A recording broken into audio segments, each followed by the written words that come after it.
Dear viewers of the Tom Photo channel, I very much enjoy using the Fujifilm system for photography.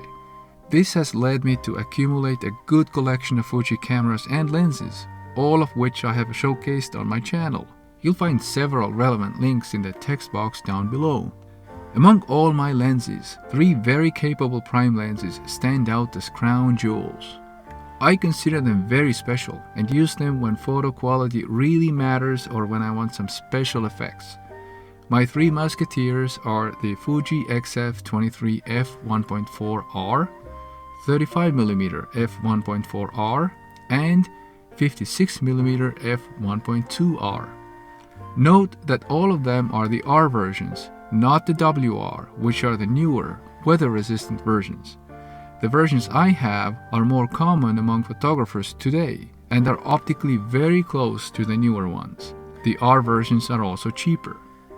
So let me tell you what I like about each lens, where I use each one, and if I had to sell one, which one would it be? I'm also assigning points to the lenses as I cover them, just for fun. But wait, you say, if these lenses are the 3 musketeers, is there a 4th one as well, D'Artagnan, sometimes also called D'Artagnan or D'Artagnan, the musketeer wannabe who ends up on top of it all, referring to the wonderful book of Alexandre Dumas? Yes, there is, and it will make an appearance at the end to keep with the storyline of the book.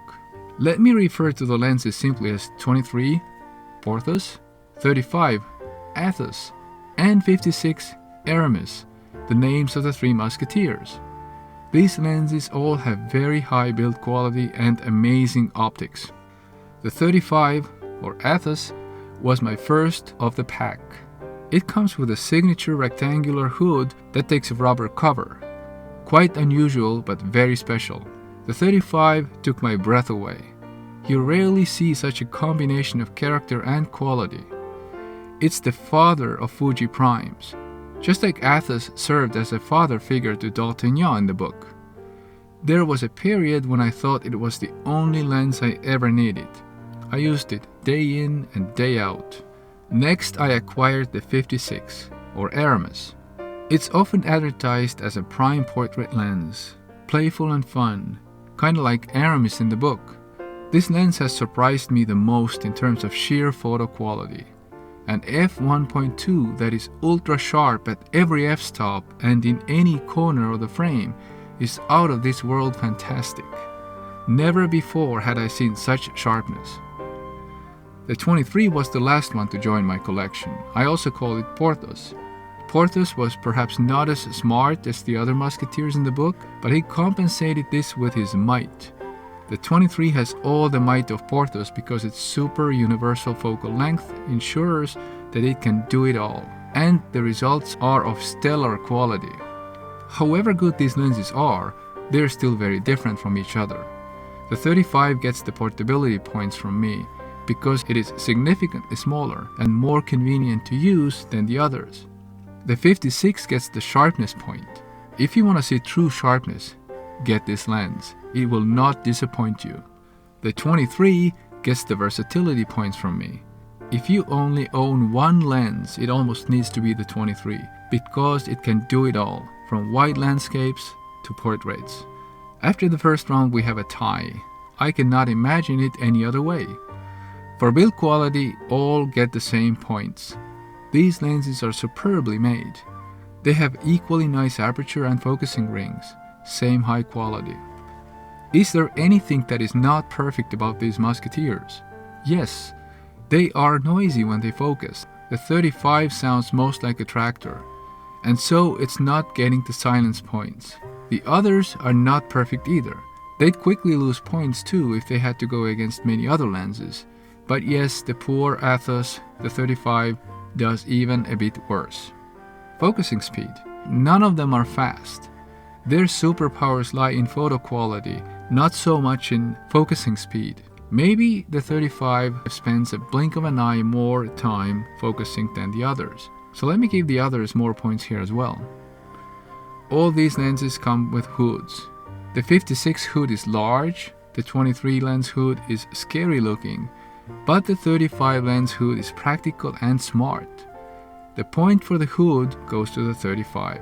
Quite amazingly, the hood of Athos is made of metal. Very nice. However, its paint can wear off after a while. There is no question which one gets the bokeh point. Of course, it's the fashion lens Aramis 56. It is certainly my lens of choice for portraits. It offers the smallest f-stop and largest focal length, so there is never any competition. The style/fun factor points go no doubt to the 35, the daddy that can photograph in the most stylish way. Its photos have a retro character. They are recognizable. They catch your eye again and again. Which lens is the best for video? My hands will automatically start searching for the 35 when I need to film. Its focal length and character make it by far the best film lens. Go Athos. So is there a lens among these three I consider selling? No, you're not getting them from me, don't even try. But if I could choose only one, which one would it be? I think it would be the 35. Athos is the lens I simply cannot resist using. It can step boldly into every other lens's territory and make a kill there too, ranging from street photography to portraits and from landscapes to films. This is a lens for me. But where is our D'Artagnan, who also wants to be a musketeer in the book, the fourth one, and he becomes an amazing musketeer? I think it's my Fuji XF 27mm f2.8. For a while I could not place it anywhere and did not know what to think of it. Once I realized that this lens is almost invisible, weighs next to nothing, is super sharp and affordable, I started scratching my head. Why isn't it yet one of the musketeers for me? Maybe I didn't think of it at first because it looks so different from the others. Being a pancake lens, it comes from a totally different philosophical background. But so did D'Artagnan, and see where he ended up in the book. And I think so will the 27mm in the end. But that's a different story, so expect a sequel. Thanks for watching. I'd like to suggest two things. Please consider subscribing to my channel and reading the Musketeer series, unless you already read it as a teenager. See you again soon. Goodbye.